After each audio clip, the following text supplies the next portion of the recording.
more delicious recipes, subscribe Sarah's Kitchen. अस्सलाम वालेकुम, आप देख रहे हैं साराज़ किचन। और आज मेरे किचन में हो रही है जी रमज़ान की दूसरी तैयारी, जो कि बहुत ही ज़्यादा सबके लिए अहम होती है। तो यहाँ पे मैं सबसे पहले जो है ना इमली की चटनी तैयार कर रही हूँ, क्योंकि ये जो हमें सारा रमज़ान में इसकी ज़रूरत पड़ती है। और मैं इसको तैयार करके रख लूँगी, फिर हमें जब भी ज़रूरत होगी तो हम इसको इस्तेमाल करेंगे, क्योंकि इतना टाइम हमारे पास नहीं होता कि हम ये सारे काम साथ साथ करें। हमने अपनी इबादत को सबसे ज़्यादा टाइम देना है। तो यहाँ पे मैंने हाफ़ केजी इमली लेके उसको गर्म पानी में 3 से 4 घंटे के लिए भिगो दिया था, और फिर मैंने इसका सारा पल्प छलनी के साथ निकाल लिया है। और यहाँ पे आप देख सकते हैं पल्प हमारे पास आ चुका है, और इसको मैंने चूल्हे पे चढ़ा दिया है। इसमें कुछ स्पाइसेस ऐड करेंगे। 1 टेबलस्पून मैंने कुटी हुई लाल मिर्च शामिल की है। नमक जाएगा इसमें 1 टेबलस्पून। इसके अलावा इसमें जाएगा सौंठ का पाउडर हाफ़ टी स्पून। अदरक का पाउडर भी आप डाल सकते हैं। चीनी मैंने इसमें तकरीबन 2.5 कप डाले हैं। तो चीनी इसमें ज़्यादा ही जाती है, क्योंकि फिर ये वैसे भी ये फिर इसी से काफ़ी गाढ़ी भी हो जाएगी। तो अच्छी तरह जब ये पक जाएगी तो हाफ़ टी स्पून मैंने इसमें ज़ीरा पाउडर और हाफ़ टी स्पून काली मिर्च का पाउडर ऐड किया है। और इसको मैंने पका के तो यहाँ पे जी बहुत अच्छा सा ठंडा कर लिया है, और इसको किसी भी कंटेनर में डाल के हम रख लेंगे। आप इसके क्यूब्स भी बना सकते हैं, लेकिन मैं ऐसे ही रखती हूँ, क्योंकि ये जब इसको आप फ्रीज़ भी करेंगे ना तो ये इस तरह से जमती नहीं है चीनी की वजह से। तो ऐसे चम्मच से ये आराम से निकल आती है। तो यहाँ पे चटनी हमारी रेडी है। और यहाँ मैंने चीज़ भी मंगवा के रखी हुई है, चेडर और मोज़रेला, क्योंकि इसकी भी बहुत ज़्यादा हमें ज़रूरत रहती है।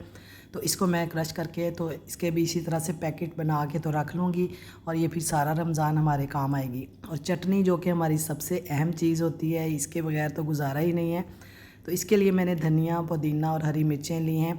इनको मैंने अच्छी तरह से वॉश करके सब चीज़ों को काट के तो मैं इसको ब्लेंडर जग में डालूँगी। और ये चटनी जो है ना, हम इसमें लहसुन भी मैं शामिल करूँगी। अगर आपको नहीं पसंद तो आप ना डालें। 3 से 4 जवे लहसुन के डालूँगी, और ज़ीरा हाफ़ टी स्पून। बस ये चीज़ें डाल के इसको अच्छी तरह से ब्लेंड करेंगे, पानी थोड़ा सा डालेंगे, और चटनी हमारी अच्छी सी रेडी हो जाएगी। क्योंकि ये चीज़ें जो है ना, ये हमें तकरीबन डेली चाहिए होती हैं। तो ये पहले से ही तैयार करके रखनी चाहिए। इनमें काफ़ी टाइम हमारा जो है ना वेस्ट होता है, और हमारी कोशिश ये होनी चाहिए कि सबसे ज़्यादा हम अपनी इबादत को टाइम दें, और ये काम रेडी हो तो फिर कोई मसला ही नहीं होता। तो यहाँ पे मैं इसके क्यूब्स इस तरह से बना लूँगी। इसको मैंने ये क्यूब वाली ट्रे रखी हुई है, इसी में मैं इसको डालूँगी, और इसमें इसको फ्रीज़ कर लेंगे।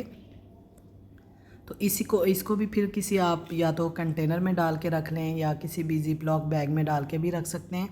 तो यहाँ पे जी हमारी जो चटनी है वो भी अच्छी सी फ्रीज़ हो चुकी है, और ये देखें इस तरह से ये क्यूब्स इसके बन गए हैं। तो इसको भी मैं किसी कंटेनर में डाल के इस तरह से रख लूँगी। तो बस ये हमारे फिर बहुत काम आती हैं। तो ये तीनों चीज़ें तो हमारी हो गई हैं रेडी। तो अब यहाँ पे मैंने ब्रेड क्रम्स भी बना के रखे हैं। तो मैंने एक पूरी ब्रेड ले ली थी, और इसको पीस लिया है, और इसको फिर मैं थोड़ा सा ड्राई करूँगी। आप चाहें इसको धूप भी लगवा सकते हैं, या चूल्हे पे सेक लें। यहाँ पे मैंने गरम मसाले रखे हुए हैं, इसको मैंने अच्छी तरह से साफ़ किया है, और इसका मैं गरम मसाला पीस के रखूँगी। ये सारे काम हम पहले से ही कर लेंगे ना, तो बहुत ही आसानी हो जाती है, कोई मसला ही नहीं रहता है, कोई हमारा टाइम ज़ाया नहीं होता। ज़ीरा भी मैंने इसी तरह से साफ़ करके रखा है। इसमें से जो मैंने भून के रखना है वो अलहदा से भून लेंगे, जो कूट के रखना है वो अलहदा कूट के रख लेंगे। इस तरह से मैं इसके सारे पोर्शन बना के तो इसको भी मैं तैयार करके रख लूँगी। तो फिर ये भी हमें बहुत ज़्यादा काम आता है, क्योंकि ये काफ़ी ज़रूरी चीज़ें होती हैं। तो इस तरह से बना के तो धनिया भी मैंने मंगवा के तो रखा हुआ था, इसको भी मैं इसी तरह से इसको पीस लूँगी, जिस फॉर्म में भी चाहिए। कुटा हुआ धनिया, पिसा हुआ धनिया, भुना हुआ, सब मैं इसी तरह से बना के इसके भी अलग-अलग पोर्शन बना के रख लूँगी, ताकि कोई मसला ना रहे। तो ये तमाम चीज़ें हमने पहले से ही करके रखनी है, ताकि हमारा टाइम बिल्कुल भी बाद में वेस्ट ना हो। रमज़ान में एक भी हमने टाइम का थोड़ा सा हिस्सा भी ज़ाया नहीं इस तरह से करना। खाना पीना तो चलेगा, लेकिन वो उसके लिए थोड़ा टाइम हमें फिर चाहिए होगा। ये काम हमारे हुए होंगे तो हमें कोई मसला नहीं होगा। तो ये दूसरी जो तैयारी है ना हमारी रमज़ान की, इससे पहले मैंने आपके साथ जो मेन इसकी तैयारी थी वो भी आपके साथ शेयर की थी। तो यहाँ पे मैंने मैदा छान के तो वो भी रख लिया है। इसको भी मैं इसी तरह से अपने कंटेनर में डाल के तो रख लूँगी। बेसन भी मैंने मंगवा के रखा है, तो उसको भी मैंने इसी तरह से छान लेना है, और छान के इसको भी हम रख लेंगे, ताकि हमें कोई मसला ना हो।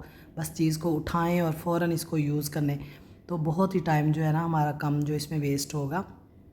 तो इस तरह से ये भी मेरे तैयार हो गए। इसी तरह से मैं दालें जो ले लेती हूँ, मैं दालों को भी मैंने मंगवा के तो धूप लगवा ली, और धूप लगवाने के बाद इनको मैंने अच्छी तरह से साफ़ किया है। साफ़ करके तो बस इसको भी मैं इसके जो मेरे पास कंटेनर है उसमें डालूँगी, और ये भी मैं इसी तरह से सेव कर लूँगी। तो देखें कितने काम हमारे जो है ना इतने आसान हो जाएंगे कि बस हमें कोई टाइम ही नहीं लगेगा।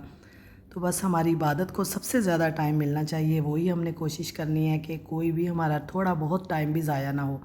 तो धनिया भी मैं मंगवा लूँगी, इसको भी इसी तरह से हम काट के, मैं इसको ना इसी तरह से ऊपर से काट के बस रख लेती हूँ। तो ज़िप लॉक बैग में डाल लें, टिश्यू पेपर में लपेट लें, जिस तरह से भी। यहाँ हरी प्याज है मेरी, इसको मैंने वॉश करके रखा हुआ है, इसको भी मैं काट लूँगी और इसको भी मैं इसके भी पैकेट बना के इस तरह से मैं रख लूँगी, लहदा पोर्शन इसके। और हमारा गोश्त भी आ चुका था, तो इसके भी मैं इसी तरह से ना पैकेट बना के तो उनको मैं लहदा फ्रीज़ कर लूँगी। ये चीज़ें बनी हुई हों तो बहुत ही आसानी हो जाती है, बिल्कुल हमारा टाइम नहीं ज़ाया होता। तो यहाँ मैंने फ्रिज की भी सफाई की थी, तो चिकन भी मंगवाया था, वो भी मैंने सेव कर लिया। और इसी तरह से ये बाकी जो गोश्त है इसको भी हम इसके पैकेट्स वगैरह बना के तो रख लेंगे। और जो एक और सबसे अहम चीज़, क्योंकि रमज़ान में आपको पता है बच्चों ने तो ख़ास तौर से पराठे खाने होते हैं, तो उसके लिए मैं घी तैयार कर रही हूँ। तो यहाँ मैंने काफ़ी मक्खन जमा किया हुआ था, ये जो मलाई आती है दूध पे, इसको मैं इस तरह से जमा लेती हूँ और इसको फिर इसको हम ब्लेंडर में या आप मदानी में जिस तरह से भी चाहें मक्खन तैयार करें, और उस मक्खन से फिर हम अपना जो है ना वो घी तैयार करेंगे। तो ये भी बहुत ही ज़रूरी काम होता है जो कि हमने करना होता है। तो अगर घर पे सहूलत हो तो घर पे ही तैयार करें, वरना बाज़ार से भी मिल जाता है। तो मैं इसको घर पे ही तैयार करती हूँ। तो ये यहाँ पे मैंने तमाम मक्खन जो है वो बना के रखा हुआ है। इसको मैंने काफ़ी इकट्ठा कर लिया था, तकरीबन ये 10-15 दिन का है। और इसका अब मैं घी तैयार करूँगी। यहाँ मैंने इसको चूल्हे पे चढ़ा दिया है और इसमें थोड़ा सा मैं आटा ऐड करूँगी। आटे से जो ना तमाम स्मेल वगैरह इसकी ख़त्म हो जाती है।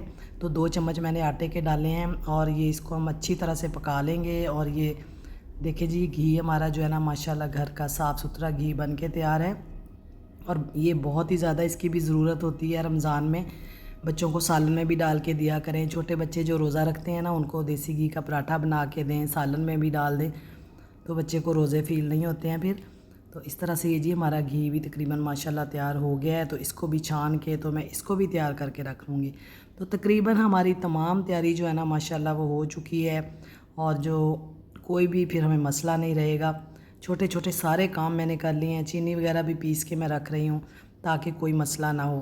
तो आप भी इसी तरह से ये तमाम चीज़ें तैयार कर लें, यकीन करें कुछ भी हमें मुश्किल नहीं लगेगा, सारी चीज़ें हमारी तैयार होंगी। और यहाँ पे मेरी तो तमाम चीज़ें माशाल्लाह तैयार हैं।